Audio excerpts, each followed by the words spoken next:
হঠাৎ করে একটা রবিবার আমরা বেরিয়ে পড়েছিলাম একটু ভালো চাইনিজ খেতে। তাই ভালো চাইনিজ খেতে আমরা এসে গেছিলাম চায়না টাউনে। চায়না টাউনের গোল্ডেন জয় বলে একটা রেস্টুরেন্ট আছে, তো সেখানে আমরা এসেছিলাম।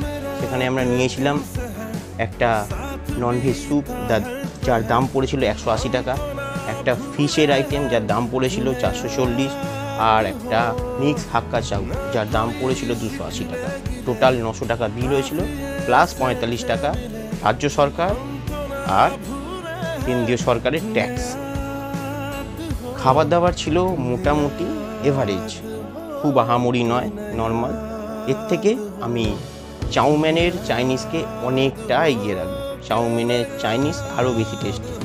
অবশেষে খাওয়া দাওয়া করে আমরা ধরলাম বাড়ি ফেরার পর, কিন্তু চাইনিজের ক্ষেত্রে চাউমিন এখনও এদের থেকে এগিয়ে আছে।